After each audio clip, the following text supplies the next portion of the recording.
Bonjour à tous, bonjour, bienvenue à dimanche. Félicitations aux futurs baptisés. Allez, on va les applaudir bien fort. Aujourd'hui, c'est votre journée. Vous êtes sur le point de passer de l'autre côté, alors on vous célèbre avec beaucoup de joie. Vous êtes à l'honneur aujourd'hui. Gloire à Dieu. Merci à l'équipe, vous pouvez vous asseoir. Donc, aujourd'hui c'est dimanche, c'est la journée du Seigneur. On est le 9 juin. Donc, la semaine prochaine, nous allons célébrer tous les papas.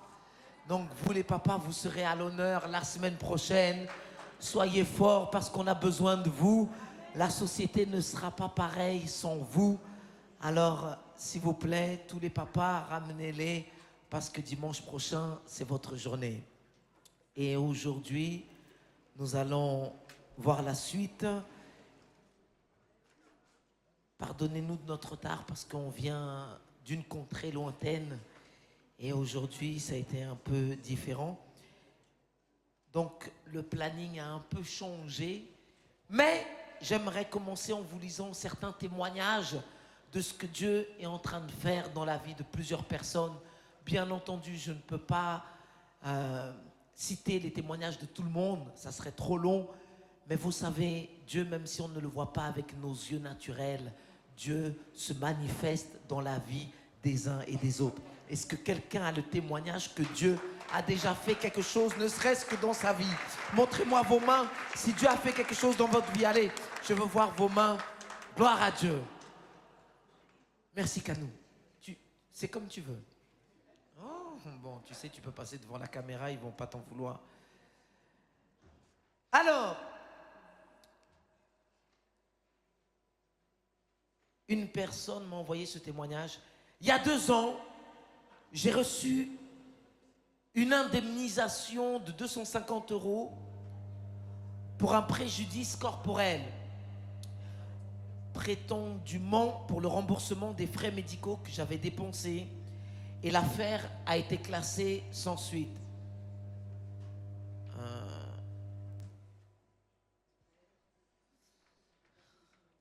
Le 1er juin 2024, 2 ans après, j'ai reçu une transaction d'indemnisation définitive pour ce même préjudice d'un montant de 2600 €. Gloire à Dieu. Mais le lendemain, comme quoi c'est pas fini tant que c'est pas fini, le 3 juin, mon assurance m'appelle et me dit: Madame, pour l'indemnisation, il manque 1000 €. Ce n'est pas 2600 €, mais 3600 €. N'est-il pas merveilleux notre Dieu? Semez et vous récolterez toujours. Avec mon papa, je ne manque de rien. Gloire à Dieu. Un autre témoignage. En 2020, j'ai commencé une école de communication.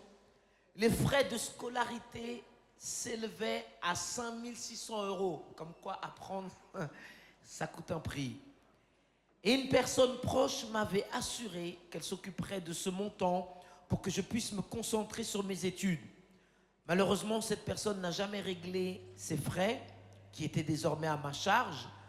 J'ai donc commencé à rembourser cette dette petit à petit, mais cela me bloquait dans certains de mes projets. Le 7 avril, le pasteur a fait un appel Philéo, nous demandant de nommer notre offrande et disant que Dieu ferait quelque chose de spécial avec celle-ci. Avec l'argent que je n'avais même pas, j'ai semé en appelant ma semence dette. Et j'ai déclaré que celle-ci, d'un montant de 4000 € était réglée. Pendant ce temps, je déclarais que cette année serait une année de surprise et que Dieu me surprendrait avec un miracle, tout en cherchant des moyens de régler cette dette.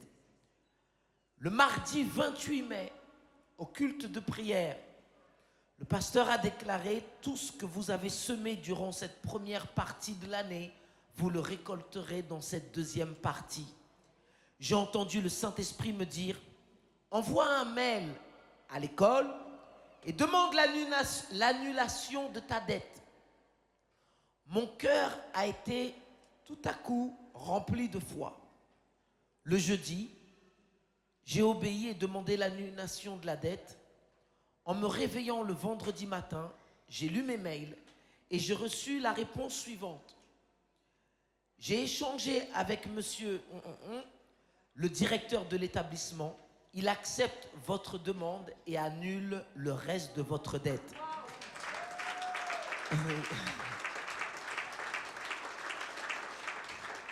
J'étais tellement contente. Toutes les paroles déclarées ont été accomplies. J'ai été surprise et j'ai reçu la récolte de ma semence. Et elle dit en anglais, God is good all the time and all the time God is good. Traduction, Dieu est bon tout le temps et tout le temps Dieu est bon. C'est pas fini. Une autre personne. Ma sœur s'est retrouvée au chômage en fin d'année. Elle a fait une dépression pendant quelques mois, mais elle s'est remise à chercher du travail. Si on peut augmenter dans les retours, s'il vous plaît. Elle s'est remise à chercher du travail. Malgré l'envoi de nombreux CV, elle n'arrivait même pas à décrocher des entretiens. Mardi 28 mai, en allant à l'église, comme quoi c'est bon de venir le mardi dans la maison de Dieu. Mardi 28 mai, en allant à l'église, j'ai reçu son appel. Elle savait que j'allais à l'église et elle voulait que je prie pour elle. Elle m'a dit, s'il te plaît, prie pour moi. Je m'engage à payer fidèlement la dîme si je trouve du travail. Non, donnez votre dîme parce que vous êtes en alliance avec Dieu. Je lui ai demandé, tu comptes payer une fois ou tu seras fidèle tous les mois? Elle m'a répondu, je serai fidèle tous les mois.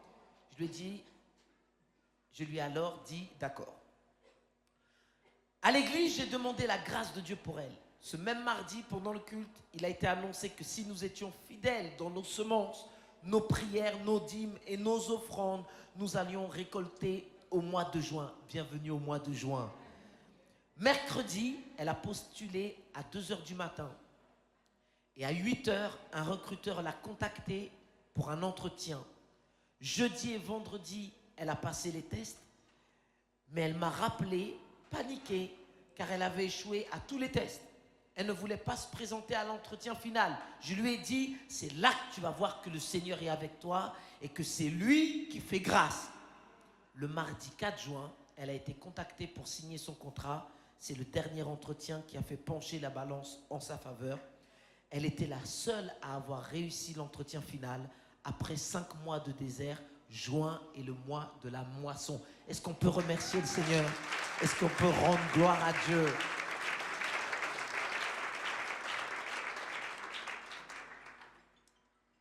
Le 28 mai, donc c'était encore le mardi, le pasteur a prêché sur la récolte financière. 3 jours après, le 31 mai, mon mari et moi avons reçu de l'argent de manière inopinée. Le montant représente le double de notre salaire. Nous avons reçu au total près de 6 000 € qui nous ont permis de régler nos dettes. Gloire à Dieu. Un autre témoignage. Ça va, je ne vous ennuie pas? Je peux continuer? Ok. En me rendant sur mon compte CAF, Caisse d'allocation familiale, un samedi, je vois apparaître sur celui-ci le montant d'une dette. Tout de suite, je me dis, Seigneur, comment je vais faire? J'appelle la CAF le lundi qui me confirme bien que je dois rembourser une somme et qu'ils allaient directement prélever sur mes prestations. Je leur explique que j'ai toujours bien effectué mes déclarations et qu'il n'y avait aucune raison qui justifiait cette dette. Pas d'explication, je laisse tomber. Un mardi 27 février 2024, en ligne avec mon futur époux, avant de ramener mon fils en rendez-vous médical, je l'emmène au McDonald's sur le temps du midi. Je vérifie mon compte bancaire afin d'évaluer le genre de menu que je pourrais lui offrir, en me disant qu'un jour, tout ceci finirait avec une profonde tristesse. Et là, ce fut la stupéfaction. Je vois un énorme virement de la CAF qui correspondait au montant de la dette réclamée. 4 000, et elle est précise, 4 647 € et 40 centimes. Je décide d'appeler la CAF et un monsieur en ligne me confirme que cette somme m'était due et non une dette comme initialement annoncé par sa collègue. Le mois d'avril, ce fut un virement de la caisse des impôts. Je ne connais pas la raison et je n'ai pas cherché à la connaître. Juste, gloire à Dieu.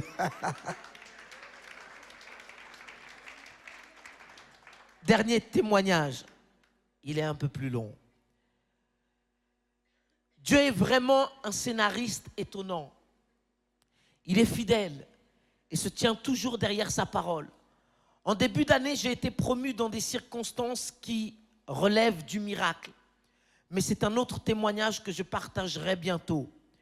Quelle année de cadeaux et de surprises. Dès le début de l'année, j'ai récupéré un périmètre beaucoup plus important au sein de mon entreprise. Malgré mon manque d'expérience dans ce domaine, mon manager m'avait dit que j'aurais l'augmentation associée à la promotion en mai pour des raisons administratives et que je devais simplement être patiente. J'ai vécu un début d'année très difficile, à un point où le Seigneur était mon soutien miraculeux au quotidien. Un de mes collaborateurs a démissionné et j'ai commencé à recevoir des candidats en avril pour le poste.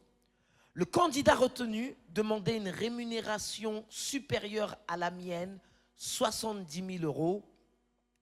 Mes responsables n'ont pas trouvé cela problématique et lui ont fait une offre qu'ils m'ont demandé d'approuver. Le lundi 27 mai, ma responsable m'a annoncé que mon augmentation aurait lieu en septembre au lieu de mai et que ce n'était pas grave si les personnes que je manage gagnaient plus que moi. Rassurez-vous, c'est ce qui m'arrive en tant que pasteur. Souvent, les brebis reçoivent des bénédictions bien supérieures. Mais gloire à Dieu, Dieu est bon. Si tu sais te réjouir de la bénédiction de ton voisin, tu es en train de déclarer que Dieu ne fait pas de favoritisme. Mais je m'imagine à sa place, ça ne doit pas être évident. Surtout si cette personne est païenne. Alors, ma responsable m'a dit que je devais m'habituer à ce genre de situation à mesure que je monterais dans la hiérarchie. J'ai dit au Seigneur, dans cette histoire, tu es ma justice. Le mardi, encore une fois le mardi, lors du culte, vous avez annoncé que si nous étions fidèles dans nos semences, dans la prière, dans nos dîmes et dans nos offrandes, nous récolterions en juin. C'est l'heure de vivre avec le plus que suffisant. J'ai saisi cette parole par la foi, malgré ce qu'on m'avait annoncé la veille. Le mercredi 29 mai, ma responsable m'a convoqué à nouveau. Elle m'a dit qu'elle ne comprenait pas, mais que le recrutement avait été bloqué au niveau global tant que le manager qui embauchait n'avait pas été augmenté. Elle ne sait pas d'où cela vient, car c'est la première fois que cela lui arrive. Mais ils étaient obligés de m'augmenter d'au moins 12%. Et que cela prendrait effet en juin. Elle a ajouté qu'elle tiendrait tout de même ses engagements en septembre. En janvier, j'avais demandé à Dieu, pour ma 10e année d'expérience, l'équivalent de mon salaire d'embauche multiplié par 2. J'aurais finalement beaucoup plus. L'ironie de cette histoire, c'est que la personne que nous devions recruter a finalement refusé leur offre juste après l'annonce de mon augmentation.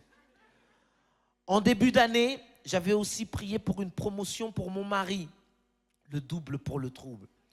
Je voyais bien qu'il s'ennuyait dans son travail et qu'il n'était pas épanoui. Il ne se plaignait pas, car cela lui permettait de consacrer plus de temps à notre famille et il voyait que je traversais une saison professionnelle exigeante. À chaque fois, je disais, Seigneur, souviens-toi de lui à cause du soutien qu'il est pour moi. J'avais demandé à Dieu un poste de directeur et un salaire précis. Il n'a pas postulé, il n'a pas cherché. L'entreprise l'a contacté une première fois. Il n'a même pas répondu. Il a fallu que l'associé le contacte personnellement. Ils lui ont proposé un contrat au-delà de nos attentes, un poste de directeur et un salaire supérieur à ce que j'avais demandé au Seigneur. Mon mari a signé son nouveau contrat le 1er juin. Mais il y a quelque chose au mois de juin. Et comme Dieu est un Dieu de surprise, dans son entreprise, ils lui ont demandé de leur laisser quelques jours pour préparer une contre-offre. Ils veulent le faire passer co-dirigeant de l'entreprise au-dessus du poste de directeur, avec des parts dans la société. Ils ne veulent absolument pas qu'il parte. Dieu est fidèle, Dieu se tient derrière sa parole. Cette deuxième partie de l'année sera assurément une saison de moisson. J'avais décidé de ne plus témoigner parce que je n'ai que des témoignages dans le milieu professionnel. N'arrêtez pas de rendre témoignage, peu importe le domaine. Quand Dieu est à l'œuvre, rendez grâce à Dieu par votre témoignage. Mais elle dit, je veux gagner des âmes, mais Dieu reste souverain. Merci, pasteur, pour tout. Je ne m'exprime pas beaucoup, mais soyez sûr d'une chose, ma vie est un témoignage grâce à chaque parole relâchée depuis ce pupitre. Je suis fortifié et encouragé semaine après semaine grâce aux messages prêchés. Dieu utilise chaque dimanche et chaque mardi pour s'adresser uniquement à moi. Bon, j'espère à d'autres personnes aussi. Je me sens privilégié. Je n'ai pas besoin de rendez-vous. J'ai les réponses à chacune de mes prières exactement dans vos prédications. C'est incroyable, mais c'est vrai. Vous êtes une bénédiction pour nous. Encore merci. Dieu est fidèle. Est-ce qu'on peut se lever et applaudir le Seigneur? Allez, est-ce qu'on peut rendre gloire à Dieu? Le remercier pour sa bonté, pour sa fidélité. Seigneur, nous te remercions pour tout ce que tu as déjà fait au milieu de ton peuple, au milieu de tes enfants, Seigneur. Et nous te rendons grâce parce que tu es fidèle. Et nous savons que tout ce que tu as commencé à faire, tu es fidèle pour l'emmener à la perfection. Alors nous te présentons ce mois de juin, ce mois de récolte massive, ce mois de moisson, ce mois où les écluses des cieux sont ouvertes et nous nous attendons à la bénédiction en abondance.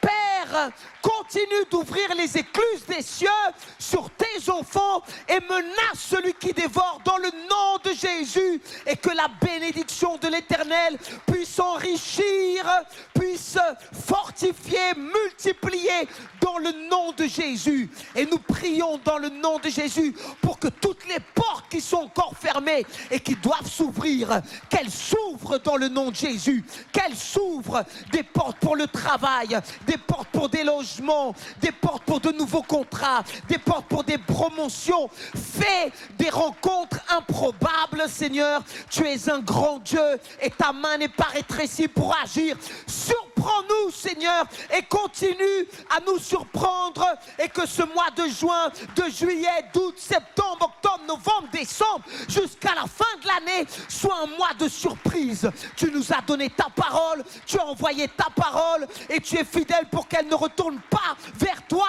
sans avoir accompli les effets pour lesquels elle a été envoyée. Alors je prie bénédiction dans le nom de Jésus-Christ, et le peuple de Dieu dit un grand Amen.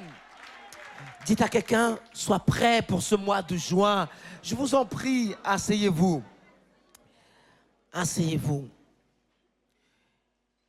Et bon, nous allons avoir les baptêmes à la fin. Donc pour toutes les personnes qui sont venues aujourd'hui, membres de la famille, les amis ou autres, sachez qu'à la fin du culte, vous pourrez aller de l'autre côté.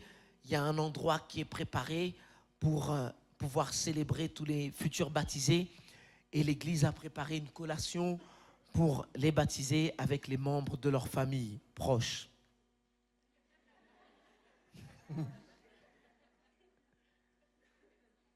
Dites à quelqu'un, tu es beau ou belle.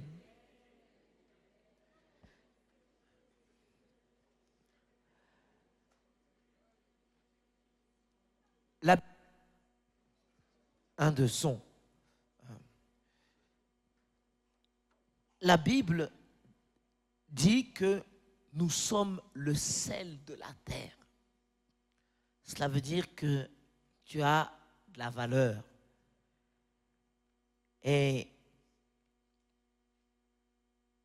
Dieu veut faire une œuvre dans notre vie. On a entendu plusieurs témoignages. Je ne sais pas si Wendy, tu as fait ce qu'il fallait. Non, ok. Donc on a entendu plusieurs témoignages. Et moi, je crois que ce n'est pas fini. Parfois, ça prend du temps, mais ce qui doit arriver, arrivera. Le plus important, c'est de ne pas lâcher lorsque je dois persévérer. Et parfois, c'est ce qui se passe. C'est qu'on n'est pas très loin d'une percée. Et au lieu de persévérer, on lâche, puis après, on rate. Les personnes n'ont pas eu ces témoignages juste parce qu'en une fraction de seconde, quelque chose s'est passé. Non, elles ont mis leur foi sur une parole qui a été transmise. Et quand vous êtes en contact avec la parole de Dieu, le plus important, c'est votre foi. Et la semaine dernière, nous avions commencé à voir l'ennemi de notre foi. Et l'un des ennemis de notre foi, c'est l'incrédulité.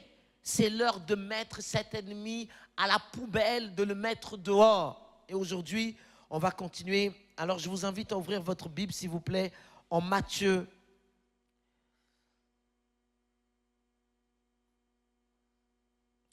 Matthieu, chapitre 17, versets 15 à 17. Donc, Matthieu 17, versets 15 à 17. Et c'est l'histoire d'un père qui se présente auprès de Jésus pour la situation de son fils. Et il est dit au verset 15, « Seigneur, aie pitié de mon fils, qui est lunatique et qui souffre cruellement. Il tombe souvent dans le feu et souvent dans l'eau. Je l'ai emmené à tes disciples et ils n'ont pas pu le guérir. » Race incrédule et perverse, répondit Jésus. Jusqu'à quand serai-je avec vous? Jusqu'à quand vous supporterai-je? Amenez-le-moi ici. Donc nous avons besoin de comprendre que Jésus peut être patient pour certaines situations. Jésus a été patient avec Thomas. Jésus a été patient avec Judas. Jésus a été patient avec Pierre. Il avait demandé à Pierre de marcher sur l'eau. Il a échoué. Jésus a été patient. Mais s'il y avait bien une chose qui mettait Jésus en colère, c'était l'incrédulité. On a besoin de comprendre quelle est la différence entre le doute et l'incrédulité. On peut penser que c'est pareil. Non, c'est deux ennemis qui s'opposent à la foi, mais l'un et l'autre ne sont pas identiques. Jésus nous a demandé d'avoir la foi en Dieu. Jésus a dit, ayez foi en Dieu. Dis à quelqu'un, aie foi en Dieu. En Dieu. En Dieu. Et foi en Dieu. Et le même genre de foi de Dieu. Et Jésus n'a jamais eu aucun problème à traiter avec le diable. Le diable n'était pas un problème pour Jésus. Jésus n'a pas eu de problème non plus à traiter avec les démons. Il les chassait sans aucun problème. Jésus n'avait pas de problème avec la maladie, puisqu'il allait de lieu en lieu et il guérissait ceux qui étaient malades. Par contre, Jésus était très embêté avec le doute et l'incrédulité. Une personne qui doute, c'est une personne qui a de la division dans le cœur. C'est une personne qui a une division dans la pensée. Ça veut dire que d'un côté, ma pensée me dit, je vais prospérer. Et puis, soudainement, ma pensée va de l'autre côté, ma vie est misérable. Je vais prospérer. Ma vie est misérable. Bon, Kanou, viens, s'il te plaît. Tu es bien disposé, n'est-ce pas? Viens, viens. Viens, Kanou, là. Donc, tu représentes le doute, d'accord? Mets-toi là. Je te montre, hein. Tu fais ça. Et après ça. Et après ça. Vas-y. J'échoue. J'ai réussi. J'échoue. Je réussis. tout va bien dans ma vie. Ah, tout va mal. J'ai envie de faire confiance à Dieu. Les choses ne vont pas bien, je ne lui fais pas confiance. On m'aime pas. Bref, une personne qui doute, c'est une personne qui constamment fait des allers-retours dans sa tête. Vous seriez surpris de savoir le nombre de dialogues qu'il y a ici, pendant que tout le monde est silencieux, dans la tête. Et le doute fait que je vais dans une direction et dans une autre constamment, parce que mon cœur est divisé. Je ne suis pas dans un chemin qui va dans une seule direction. Je suis à l'intérieur de moi en train d'aller dans plusieurs directions différentes. Continue. Alors, un coup, j'ai une attitude.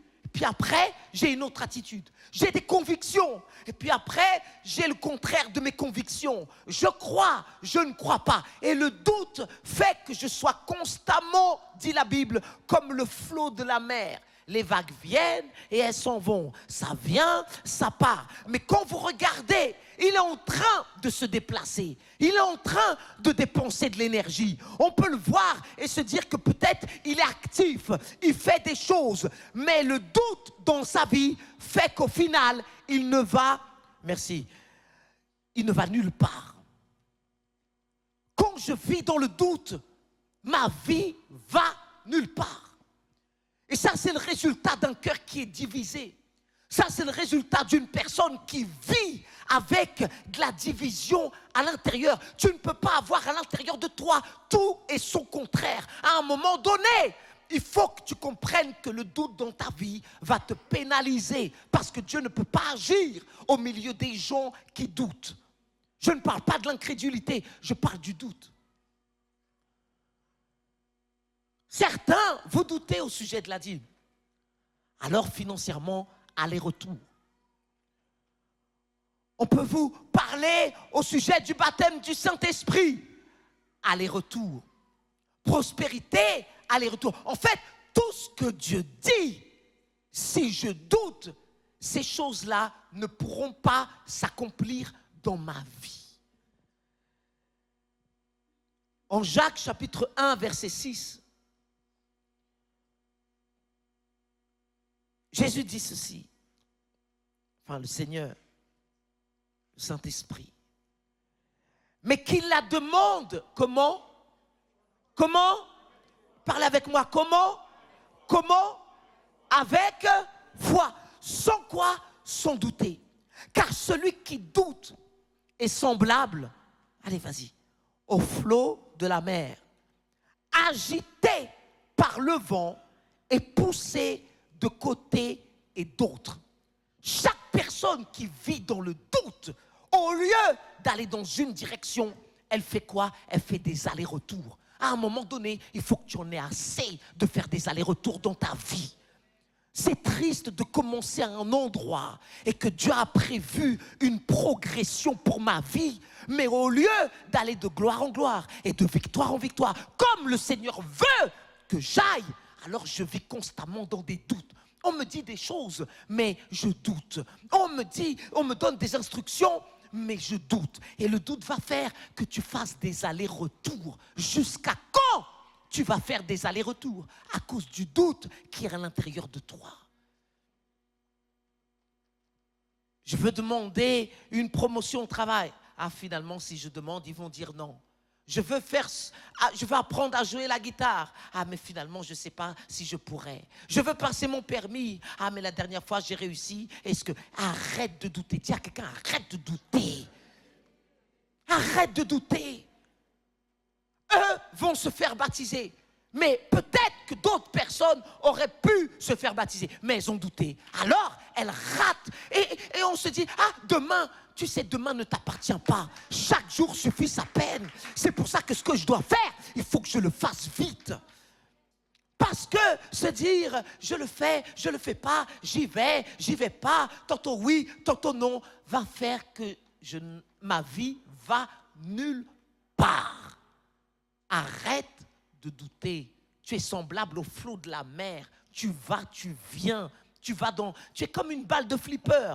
On t'emmène à droite, à gauche, devant, derrière. Pou, pou, pou, pou, pou. Et puis, quand on regarde, au final, quelle est la progression? Quelle est l'étape suivante? Il n'y en a pas. Pourquoi? À cause du doute. À cause du doute. Et c'est bon, merci, merci. On va l'applaudir bien fort, merci. J'ai oublié le doute. Alors, d'un côté, nous avons le doute. Et le doute, c'est quoi? Une division de... Parlez avec moi, division de cœur, double pensée. N'oubliez pas ça. Le doute, c'est une division de cœur, c'est une double pensée. Ça s'oppose. Je vais d'un côté et d'un autre. Mais il y a l'incrédulité. Et là, l'incrédulité, encore le doute, on peut aider quelqu'un qui doute en lui faisant éliminer les options négatives pour qu'il se concentre uniquement sur la bonne direction. Mais l'incrédulité, c'est une attitude d'esprit. C'est plus profond que le doute. Ça ne se passe pas dans mes pensées, dans ma volonté, dans ce que je ressens. L'incrédulité, c'est une attitude spirituelle. Ça veut dire que c'est en train d'agir dans mon esprit. En 2 Corinthiens, et nous allons voir un peu plus au sujet de l'incrédulité, 2 Corinthiens chapitre 4, versets 3 et 4. Si vous n'avez pas, suivez à l'écran, mais je vais lire. Si notre évangile est encore voilé, il est voilé pour ceux qui périssent, pour les incrédules, dont le Dieu de ce siècle, regardez, a aveuglé l'intelligence, afin qu'ils ne vissent pas briller la splendeur de l'évangile de la gloire de Christ, qui est l'image de Dieu. Alors, les incrédules, ce sont des personnes pour qui l'évangile est voilé. Elle est voilée par qui? Par le Dieu de ce siècle. Qui est le Dieu de ce siècle? C'est Satan. Une personne qui est incrédule, c'est une personne qui n'arrive pas à voir ce qu'elle est censée voir. Pourquoi? Parce qu'elle est voilée. Quelqu'un a une écharpe ou un châle, quelque chose de... Merci. Merci beaucoup.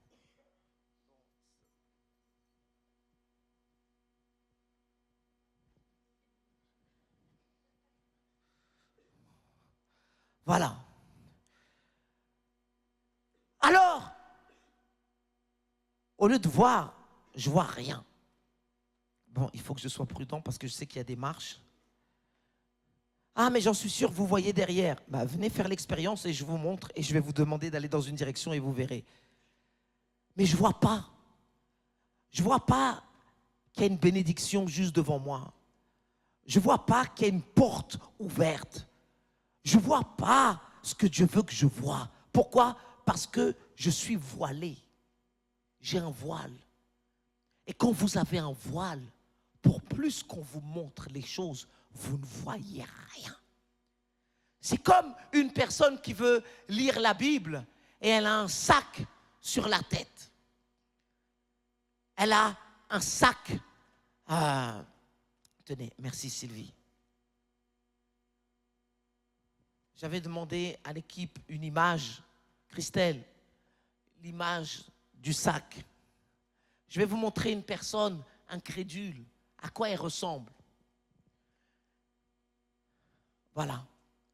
Voilà l'image d'une personne qui est incrédule. Elle est en contact avec l'évangile, mais l'évangile est voilé dans sa vie. Elle écoute la parole, mais la parole ne peut pas agir. Pourquoi? Parce que c'est voilé. Elle peut voir les bénédictions dans la vie de ceux qui ont des témoignages et qui sont la manifestation, la preuve que Dieu est à l'œuvre dans leur vie. Vous savez, ce n'est pas parce que Dieu n'a pas agi dans ma vie qu'il n'est pas en train d'agir dans la vie des autres. J'ai trouvé une chose étonnante. Toutes ces personnes sont complètement différentes les unes des autres. Et elles ne se sont pas concertées. Mais c'est étonnant comment en un culte, Dieu peut agir de façon différente, en simultané, à la fois dans la vie de A, B, C et D, à sa façon. Pourtant, le jour du culte, il y avait davantage de personnes. Mais qu'est-ce qui fait que certains saisissent la parole lorsqu'elle est transmise et que d'autres, pour plus qu'ils soient en contact avec l'évangile de Jésus-Christ, il n'y a rien qui se passe dans leur vie parce qu'elles sont incrédules. Et c'est Satan qui est en train d'aveugler leurs yeux pour qu'elles ne voient pas briller la splendeur de la gloire de Jésus-Christ. Qu'est-ce qui fait que tu parles à Jésus auprès de certaines personnes? Elles entendent, mais il n'y a rien qui se passe parce qu'elles sont incrédules. Et ça, c'est une attitude spirituelle. On n'explique pas à quelqu'un au sujet de l'incrédulité. C'est spirituel. Parfois, vous voulez résoudre des situations spirituelles avec des moyens naturels. Ça ne marche pas. Quand fois après fois, je dis à quelqu'un quelque chose et que fois après fois, elle refuse catégoriquement de croire à ce qui est dit, c'est parce qu'il y a de l'incrédulité dans la vie de cette personne. Ce n'est pas du conseil qui va faire qu'elle change. Ce n'est pas de la sympathie qui va faire qu'elle change. Elle a un esprit d'incrédulité. Et cet esprit, tant qu'il n'est pas chassé, va faire que cette personne soit étrangère aux promesses de Dieu. Je vous assure, l'évangile, la parole de Dieu, elle est puissante, elle est efficace, elle est éprouvée. Tout ce qui est écrit dans la Bible peut s'accomplir par la foi. Par la foi, je peux être guéri. Par la foi, je peux être sauvé. Par la foi, je peux être ressuscité avec Jésus-Christ. Par la foi, je peux marcher sur les scorpions. Par la foi, je peux être la tête et pas la queue. Par la foi, je peux me multiplier. Par la foi, je peux assujettir. Par la foi, je peux être fécond. Par la foi, tout est possible. Mais tout est possible uniquement dans la vie de personnes qui n'ont pas un esprit d'incrédulité. Quelle est ton attitude spirituelle lorsque tu es en contact avec la parole de Dieu? Si tu es incrédule, pour plus qu'on te parle, ça rentre dans une oreille, ça sort de l'autre. Tu peux voir juste devant toi que Dieu fait quelque chose. Mais tu n'arrives pas à le voir pour ta propre vie, parce que tu es voilé. Voilà. Alors, l'incrédulité, ce sont des démons qui voilent complètement une personne. Et cette personne devient voilée. C'est une influence spirituelle démoniaque qui empêche quelqu'un de voir ce qu'elle doit voir. C'est pour ça qu'il est dit pour les incrédules, dont le Dieu de ce siècle, le Dieu de ce siècle, c'est Satan. Qu'est-ce qu'il a fait? Il a aveuglé quoi? L'intelligence. Mon intelligence ne fonctionne pas. Vous savez, ce n'est pas un gros mot d'être stupide. Quelqu'un qui est stupide, c'est une personne qui est dépourvue d'intelligence. Maintenant, si le Dieu de ce siècle a aveuglé mon intelligence, je suis quoi? Je suis stupide. Je ne vois pas ce que je dois voir. Je n'arrive pas à voir ce que je dois voir. Je n'arrive pas à voir de Dieu ce que je suis censé voir de Dieu. J'arrive pas à voir dans la parole qu'il y a toutes les solutions à mes problèmes. J'arrive pas à voir que Dieu a déjà pourvu à tous mes besoins selon ses richesses et gloire en Jésus-Christ. J'arrive pas à voir que vivre en alliance avec Dieu, c'est une garantie de ne manquer de rien. Je n'arrive pas à voir. Je vois uniquement que avec ce que j'ai, il faut que plutôt que je garde. J'arrive pas à voir que Dieu dit, celui qui épargne à l'excès ne fait que s'appauvrir. Mais celui qui sème libéralement devient plus riche. Ça, je n'arrive pas à le voir. Je n'arrive pas à voir que par les meurtrissures de Jésus-Christ, j'ai été guéri. Je n'arrive pas à voir. Je n'arrive pas à voir que mon intégrité me donnera de l'assurance. Je n'arrive pas à voir que le père du mensonge, c'est le diable. Et si je continue à mentir, je suis en train de détruire ma vie. Je n'arrive pas à voir. Je n'arrive pas à voir qu'il y a un temps pour tout. Il y a un temps pour travailler et il y a un temps pour se reposer. Je n'arrive pas à voir. Beaucoup d'entre vous, vous êtes très très jeunes. Et laissez-moi vous dire une chose. Je disais ça hier aux jeunes à Paris.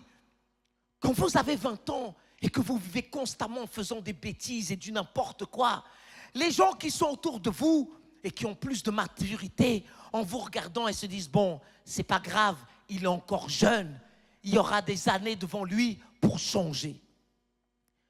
Mais quand vous commencez à avoir 30 ans, 40 ans, et vous continuez à faire les mêmes bêtises, à un moment donné, les opportunités qui sont censées venir devant vous, elles passent à côté de vous. Il y a un temps pour tout. Les saisons ne sont pas les mêmes. Et j'ai besoin de voir dans la parole de Dieu ce que Dieu veut pour ma propre vie. Vous avez besoin de trouver votre identité dans les pages de la Bible. Qui es-tu selon Dieu?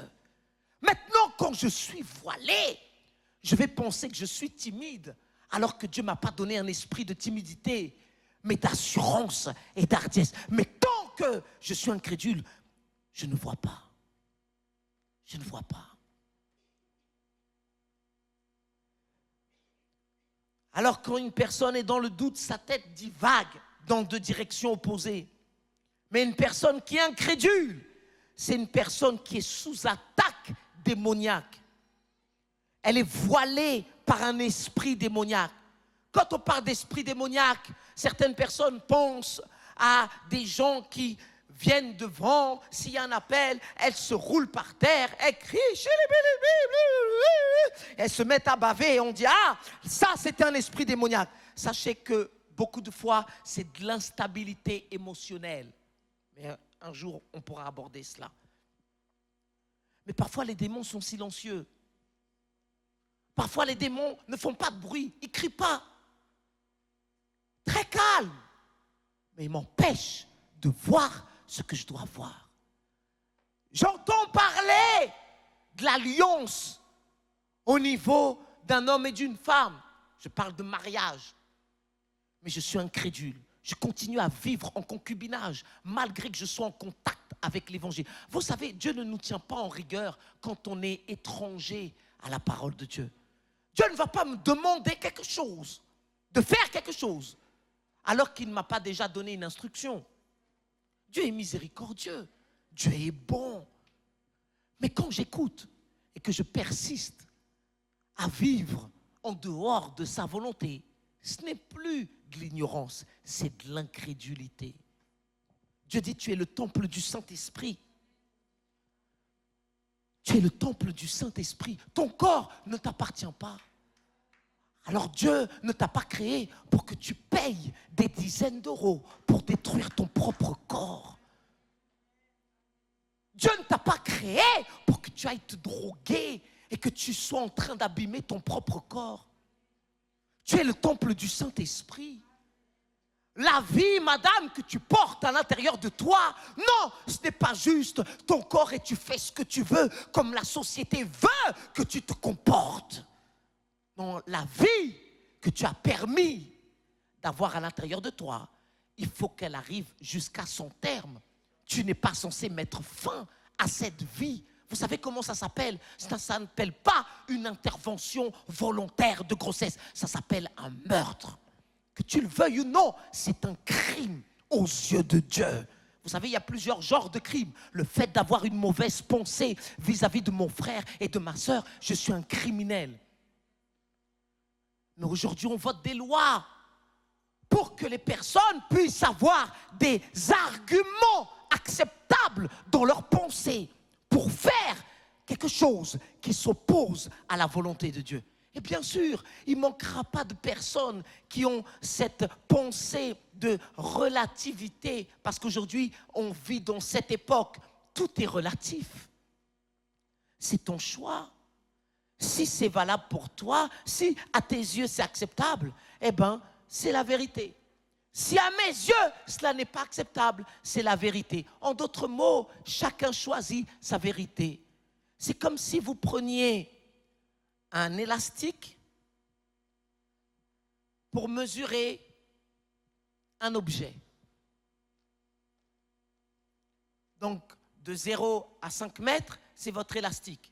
Vous mesurez l'objet, vous dites, ah, ça fait 5 mètres. Et puis vous l'étirez, ah, ça fait toujours 5 mètres. Vous l'étirez, Ça fait toujours 5 mètres. C'est sûr que si tu mesures la vie avec un élastique, tout est acceptable. Vivre en désobéissance, c'est acceptable. Ne pas honorer ses parents, c'est acceptable. Ne pas être fidèle dans les dîmes et les offrandes, c'est acceptable. Avoir des pensées d'inimitié vis-à-vis d'une personne qui est juste à côté de moi, qui ne m'a rien fait, c'est acceptable. Non.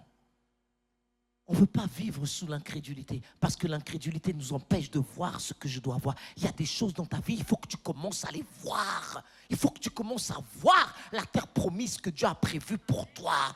Il faut que tu commences à voir la personne que Dieu veut que tu sois. Je t'assure, quand tu vois que Dieu a prévu que tu sois un Joseph, tu ne vas plus te comporter n'importe comment.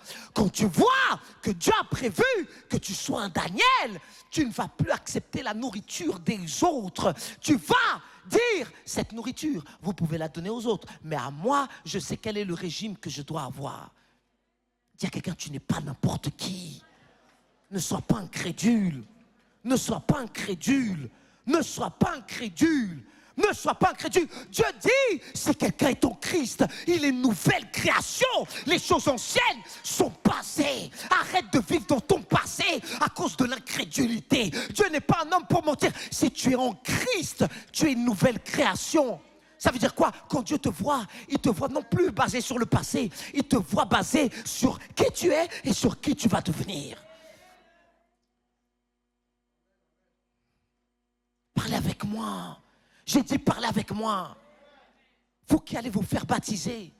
Aujourd'hui, c'est une nouvelle journée. Dans le ciel, votre statut va changer. Le baptême, c'est l'engagement d'une bonne conscience devant Dieu. Ce n'est pas un acte religieux. Je ne me baptise pas parce que je veux aller dans un département servir. Je ne deviens pas membre parce que j'ai envie de servir. Non, je comprends d'abord dans la parole ce que Dieu dit. Si je meurs avec Christ, mon ancienne nature, elle va mourir avec lui. Ce qui me poussait à vivre en désobéissance, ça va mourir. Ce qui m'amenait vers la destruction, ça va mourir. Ce qui m'emmenait vers tout ce qui m'éloigne de Dieu, ça va mourir. Je meurs avec Christ. Mais la bonne nouvelle, c'est que je ressuscite avec le Seigneur. Je ressuscite. Je ressuscite. Je ressuscite. Je ressuscite. Je ressuscite. Je ressuscite. Je ressuscite. Je ressuscite. Je ne suis plus la même personne. Mon statut a changé.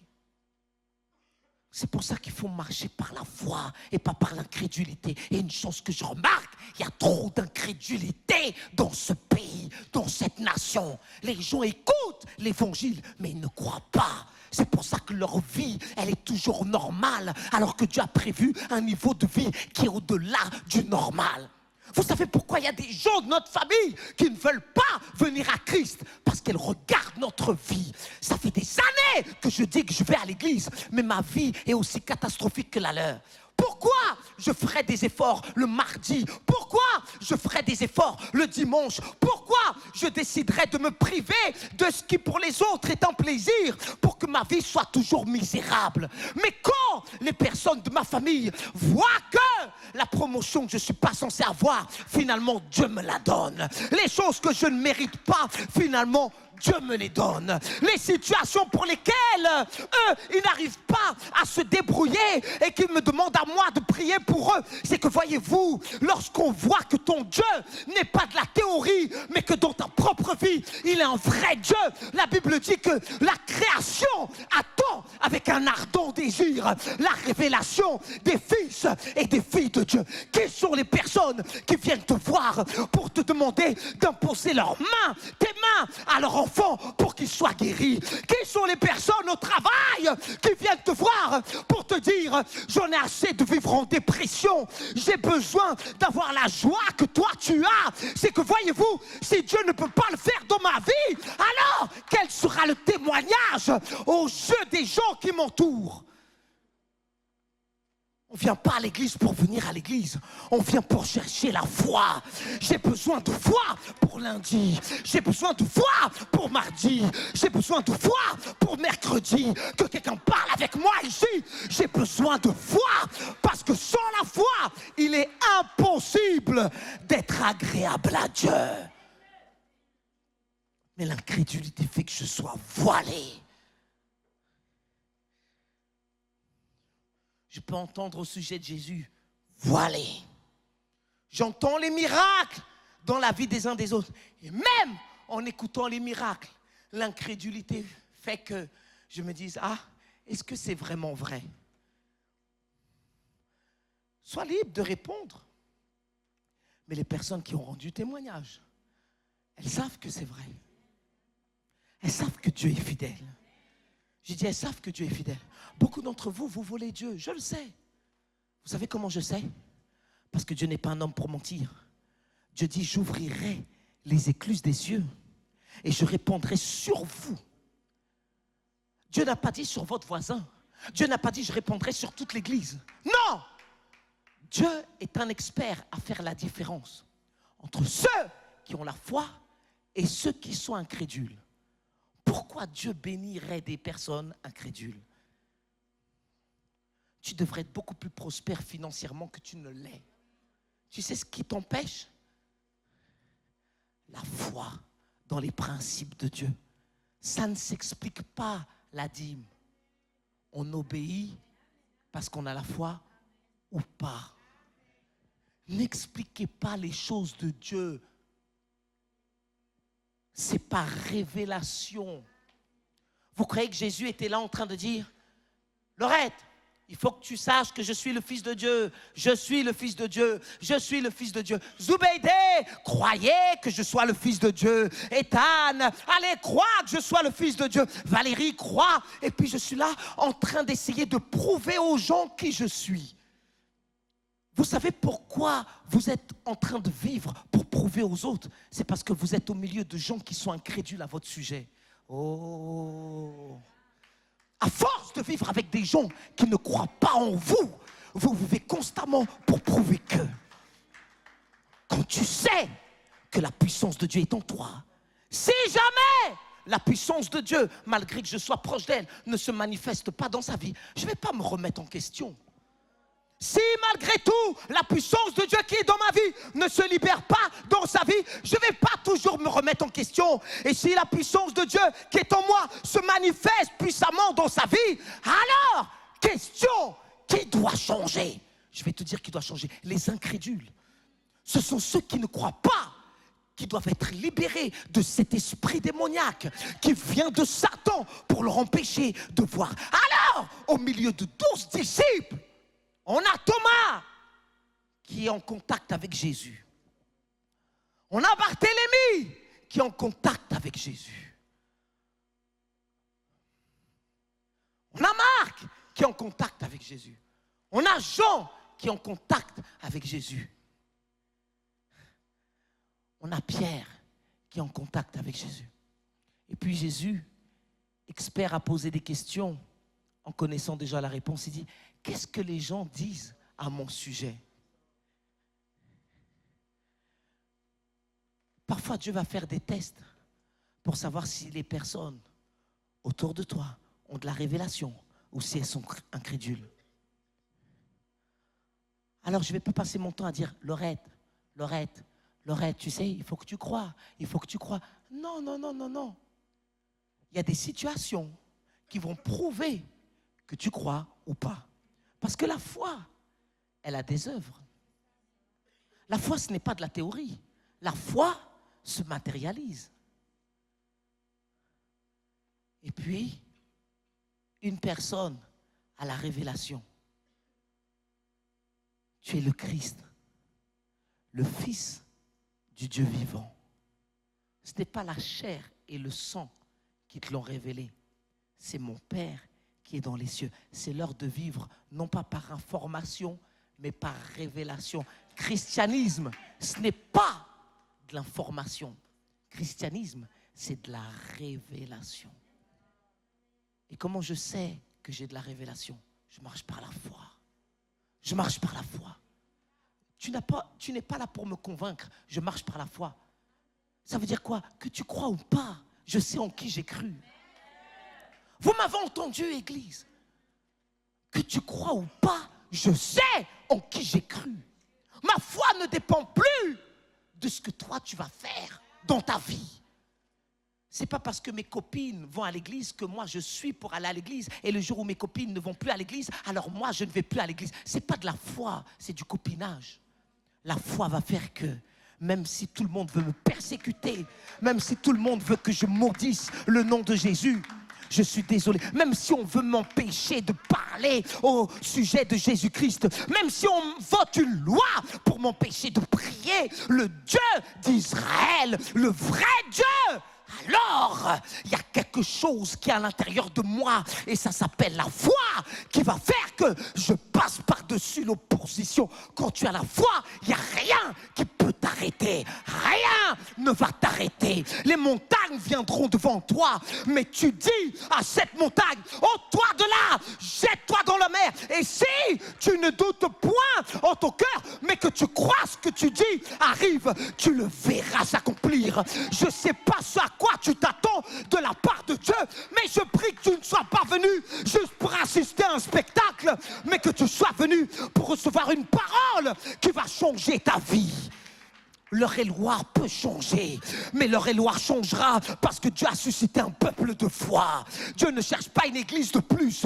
Dieu ne cherche pas des chrétiens qui viennent à l'église. Dieu cherche des personnes de foi. Et tu as besoin de te débarrasser de l'incrédulité. Qu'est-ce qui fait que j'arrête de fumer? C'est parce que j'ai la foi, que je sois le temple du Saint-Esprit. Maintenant, arrête avec cette histoire de j'y vais progressivement. Tu vas aller progressivement vers l'enfer, alors que Dieu a prévu pour toi des projets de paix et non de malheur. C'est l'heure de vivre la parole. J'ai dit c'est l'heure de vivre la parole. C'est pas l'heure de faire semblant. C'est pas l'heure d'être à moitié. Non, si tu es tiède, Dieu va te cracher, va te vomir. Sois un chrétien de foi. J'ai dit sois une personne de foi. Dis avec moi, je suis la tête et pas la queue. Je suis en haut, pas en bas. Je suis fort, pas faible. Mais Dieu l'avait convaincu. Je suis fort, pas faible. Tu crois que le démon qui est en train de te dire tous les lundis que ta vie ne va pas bien, il va partir parce que tu dis je suis fort et pas faible. Non! La foi parle. J'ai dit la foi parle. J'ai dit la foi parle. J'ai dit la foi parle. Au milieu du désert, je prophétise sur ces eaux. La foi parle. Tu sais pourquoi Dieu t'a mis dans une situation désespérée? C'est afin que tu puisses voir la main de Dieu agir dans ta vie. La foi parle. Les situations qui viennent contre moi, ce n'est pas pour mon malheur, parce que toute chose concourt au bien de ceux qui aiment Dieu. Et la foi, elle est agissante par l'amour. Oui, je suis dans un endroit où la personne qui prêche, elle est sauvage. Tu sais, ton église là, elle est bizarre. Le pasteur là, il m'a l'air bizarre. Va dans l'église catholique, va te nourrir d'une foi morte. Et on fait le calcul entre ta vie à un moment donné et ma vie à un autre moment. C'est l'heure que Dieu commence à agir dans ta vie parce que tu marches par la foi. Mais pour vivre par la foi, il faut que tu comprennes que l'incrédulité est un esprit démoniaque. Dieu veut faire des choses dans ta vie. Dieu veut t'utiliser. Mais tant que tu ne crois pas, il n'y a rien qui se passe. Alors en Jean, chapitre 20, verset 27, il dit à Thomas, avance ici ton doigt. Thomas, je t'ai parlé. Tu as assisté à toutes mes réunions d'MD. Tu m'as vu multiplier les pains. Tu m'as vu marcher sur l'eau. Comme quoi, ce n'est pas parce que vous faites des miracles que les gens vont croire. Et ça, c'est quelque chose que j'ai appris. Pour plus que Dieu vous utilise pour des miracles, lorsqu'une personne est incrédule, vous ne pouvez rien faire.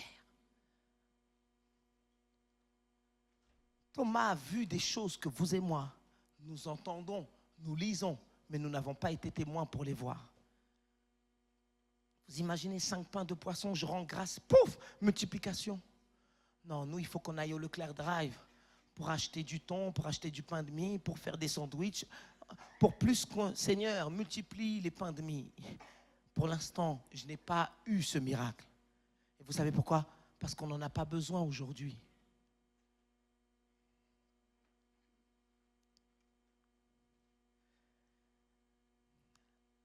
Jean 20, 27. Il dit à Thomas, avance ici ton doigt.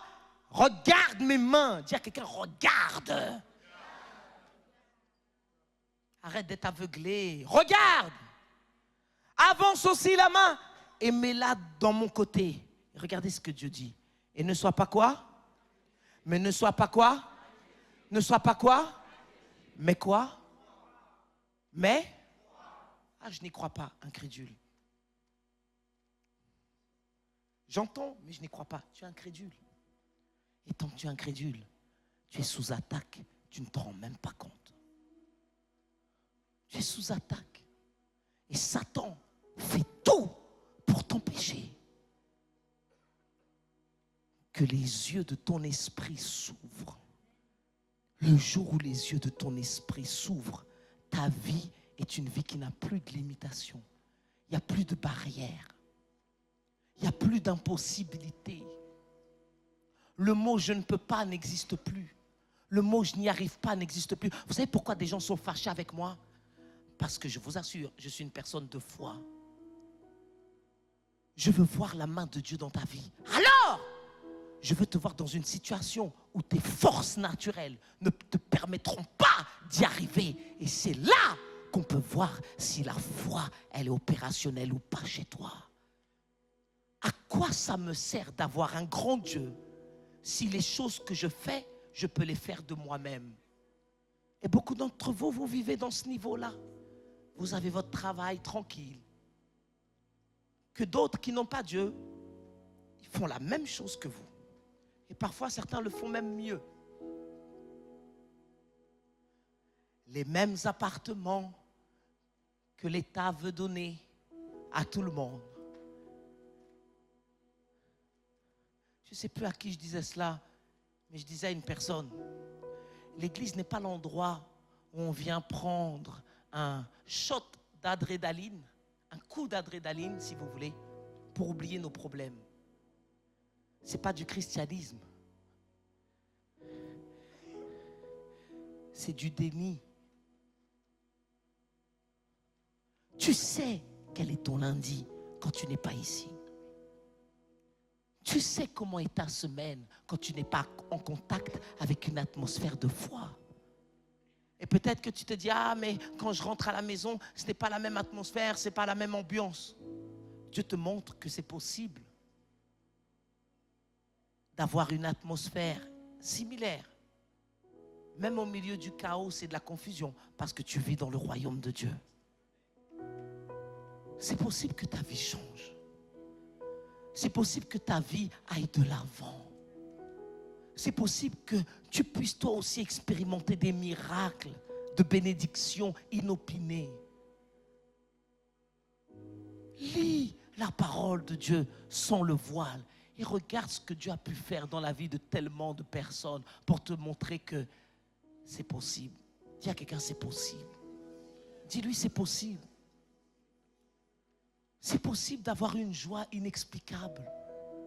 Et même si les 4 pneus de ma voiture sont crevés par quelqu'un qui me veut du mal, c'est possible de regarder ces pneus et de dire, Seigneur, tu m'aimes toujours. Alléluia. Amen. Amen, Issa. Amen. Certains, vous avez vu des miracles de guérison, des miracles de bénédiction financière. Vous avez vu l'action de Dieu dans votre vie. Mais parfois, vous êtes dans des moments d'incrédulité et vous ne croyez pas ce que Dieu veut faire dans votre vie. Dites avec moi, Dieu peut le faire. Dieu peut le faire. J'ai dit, Dieu peut le faire. Dieu peut le faire. Dieu peut te prendre toi et faire de toi à la tête d'une entreprise d'au moins 20-30 personnes. Dieu peut le faire. J'ai dit, Dieu peut le faire. Je suis en train de commencer, parce que vous savez, il faut commencer quelque part, à susciter la foi à beaucoup d'entre vous pour que vous deveniez propriétaires. Vous verrez le miracle de multiplication de propriétaires que nous allons avoir dans notre église. La plupart d'entre vous, vous allez être propriétaire, non pas juste d'une maison, vous allez en avoir 2, 3, 4, 5, 6, 7. Ah! J'aimerais le voir pour croire. Incrédule, tu le verras, mais toi, tu n'en mangeras pas. Ne sois pas incrédule. Est-ce qu'on peut applaudir notre Seigneur Jésus? Hein, Nathalie? Hein, Ronnie? Vous avez la foi? Vous avez la foi? Alors le Dieu de ce siècle, et on va bientôt finir, il aveugle l'intelligence pour que je ne reçoive pas le plan de Dieu dans ma vie. Parce que le diable, il n'est pas intéressé à voiler mon visage, à voiler mes chaussures. Il veut voiler quoi? Mon intelligence. Mon intelligence. Le doute, ça peut se résoudre. Mais quand une personne, elle est dans l'incrédulité, même le pasteur, avec toute l'autorité spirituelle qu'il peut avoir, et croyez-moi, Dieu m'a donné de l'autorité spirituelle. Pour plus que tu écoutes, si tu es incrédule, aucune de mes paroles ne pourront pénétrer dans ton cœur et ne pourront agir. Dis à quelqu'un, ne sois pas incrédule. Allez, dis-lui, mais vraiment, ne sois pas incrédule.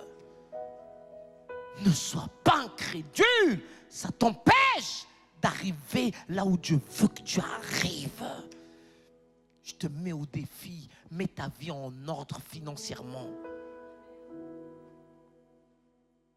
Vous ne pouvez pas prospérer si vous n'êtes pas en alliance financière avec Dieu.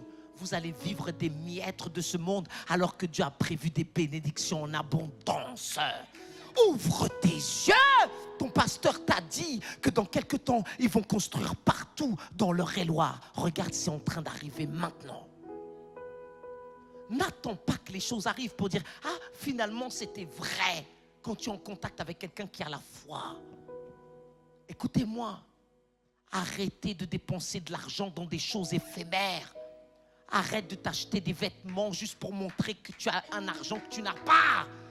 Arrête de vouloir du Coco Chanel trafiqué de dreux qui vient d'un carton quelque part et tu es prêt à faire des kilomètres pour acheter des choses juste pour en mettre plein la vue aux autres. Ne vis pas dans ce niveau-là. Tu n'as rien à prouver aux gens. Tu n'as pas à prouver que tu as de l'argent. Tu n'as pas à prouver que tu es prospère parce que tu vas dépenser 180 € dans une paire de baskets que tu finiras à mettre à la poubelle. Toi qui es jeune, mets de l'argent de côté pour avoir un apport pour un jour acheter ton appartement.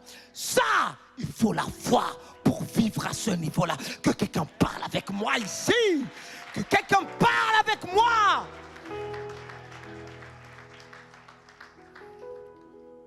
Je préfère ne pas avoir les derniers vêtements à la mode, mais ne pas donner de l'argent en vain dans les mains de quelqu'un qui n'a que faire de moi et qui sera prêt à me jeter du jour au lendemain sans miséricorde. Équipe-toi, forme-toi, vise plus haut. Mais pour ça, il faut que tu marches par la foi. Avec l'onction qu'il y a dans cet endroit, tu peux être parmi les meilleures personnes de l'Eure-et-Loir. Je t'assure, je t'assure. Ne vis pas pour aujourd'hui. Vis avec une perspective d'avenir. Vous m'avez entendu? Tu m'entends, Gamzé? Il faut que tu sois prospère. Il faut que tu aies au moins 1, 2, 3, 4, 5, 6, 7 maisons. Et tu peux me regarder comme ça. Oui, toi, 7 maisons. Dis avec moi 7. Encore une fois 7. Tu peux être à la tête d'une crèche, d'une école. Tu as des capacités de direction. Mais pour ça, il faut que tu marches par la foi et pas par le doute. C'est pas parce que maman vient à l'église que tu viens à l'église. C'est parce que Dieu est en train d'agir dans ta vie. Et parce que le Dieu, le vrai Dieu, tu le connais personnellement. Et tu sais que tu sais que tu sais que tu sais que tu sais que tu sais que tu sais que tu sais que tu sais que tu sais. Tu n'es pas ah oui, ah non, ah oui, ah non, ah oui, ah non, ah oui, non, oui, ah non. Hey, oh! Depuis combien d'années tu es en contact avec l'évangile? À un moment donné, tu dois dire cette semaine, Dieu a fait ça comme miracle. La semaine d'après, Dieu a fait ça comme miracle. Je suis bientôt sur le point de vous annoncer un témoignage incroyable que Dieu a fait dans ma propre vie. Il y a ceux qui parlent par intermédiaire. Et il y a ceux qui parlent de ce qu'ils ont vécu. Quand tu l'as vécu, même si les autres ne le croient pas, tu n'es pas déstabilisé. Tu le cries sur tous les toits. Oyez, oyez, oyez, oyez, oyez, oyez. Vois ce que le Seigneur a fait.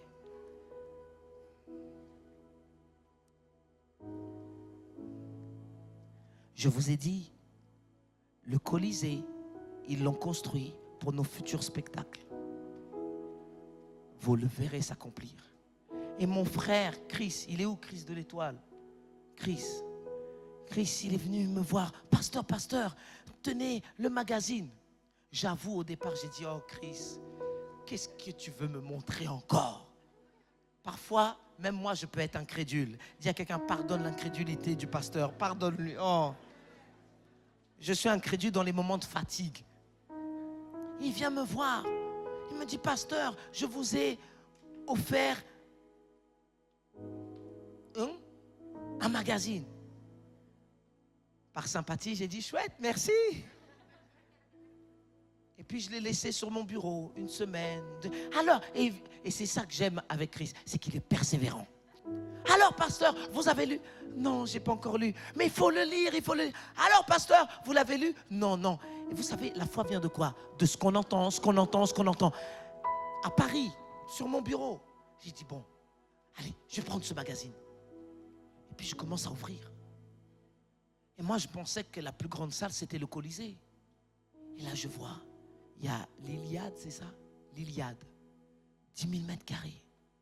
Ils ont embauché un architecte qui a fait quelque chose d'unique. Moi, j'aime les choses rares. Un drapé noir en béton.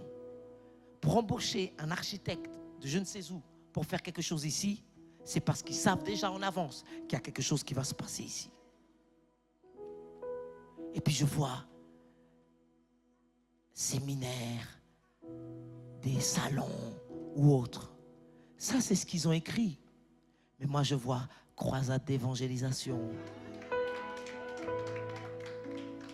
festival pour les jeunes. Qui vous a dit qu'on est obligé d'aller à chaque fois à Paris pour avoir le festival? Qui vous a dit que ce n'est pas le festival qui va venir ici? Il y a des choses qui vont venir ici. Et vous savez quoi? Je vais vous dire une chose. Il y a des gens de Paris qui commencent déjà à venir ici. Parce qu'ils ont compris qu'ici, il y a quelque chose qu'à Paris, il n'y a plus. Mais je leur dis, arrêtez de venir dépouiller la terre promise. Très bientôt, il y aura le tea time de... Bref, je vous en parlerai. D'ailleurs, Manuela, il faut qu'on parle. Mais une personne à Paris qui a l'habitude de faire des trucs de thé, elle invite les gens, c'est gratuit. Elle me dit, j'aimerais le faire à Chartres.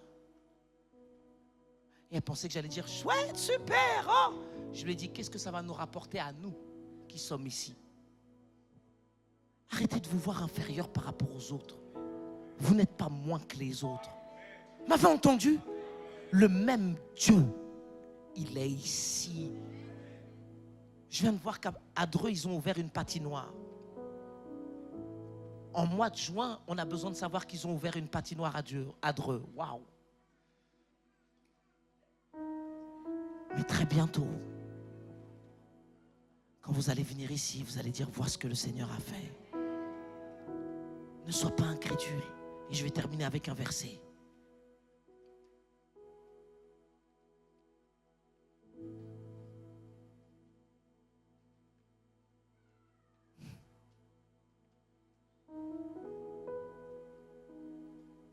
Éphésiens 3, verset 20. Ce n'est pas que j'ai fini, mais dis à quelqu'un, la foi. Allez, dis-lui avec autorité, la foi.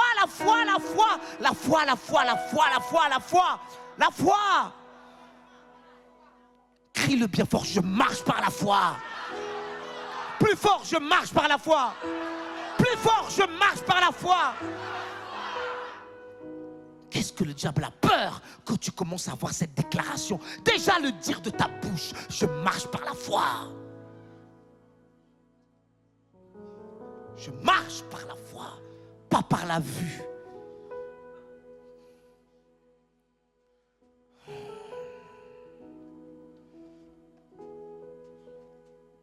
S'il vit par la foi. Hey, oh, il y a des choses pires que ça. Par la foi. Christian, par la foi. Avez-vous entendu? Par la foi. Aujourd'hui, faites déjà votre planning jusqu'à ce que vous ayez les 50 employés que Dieu vous demande d'avoir. Ça veut dire quoi? Vous savez déjà à la fin du miracle toutes les choses dont vous aurez besoin. Et Dieu va vous dire, avec tes forces, tu n'y arriveras jamais. Quand tu vas penser à l'URSSAF, quand tu vas penser à toutes les cotisations, un salaire déjà c'est une chose, mais 50. Et puis tu vas avoir envie, j'ai juste dit envie, de maudire celui qui te met au défi dans ta foi. Parce que quand on est incrédule, tous ceux qui viennent nous faire basculer du monde de l'incrédulité dans la foi, ce sont des menaces. Vous savez pourquoi? Parce que les démons ne veulent surtout pas que je quitte cette position d'incrédulité pour entrer dans la foi. Parce que quand je suis dans la foi, mon discours change. Ce n'est plus je n'y arrive pas, ce n'est plus je ne peux pas, ce n'est plus j'ai essayé, ça n'a pas marché. C'est tout est possible à celui qui croit. J'ai dit tout est possible à celui qui croit. Tout est possible à celui qui croit. Vous imaginez notre sœur Sylvie à la tête d'une clinique de 50 employés. Ah, on va refaire plein d'enfants, Valérie. Et on va tous les envoyer dans sa clinique. Ah oui. Ah oui, oui, oui. Faites vite. Parce que sinon, je serais comme Abraham. J'aurais besoin de foi pour autre chose.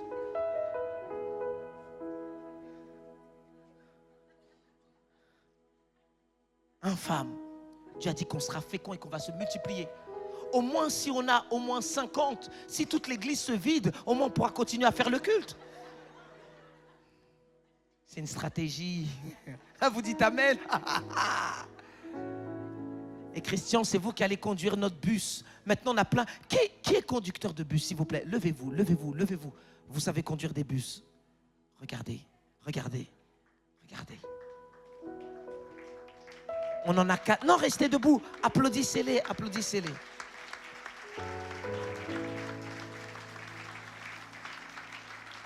Un jour, on aura des bus Charisma Chartres.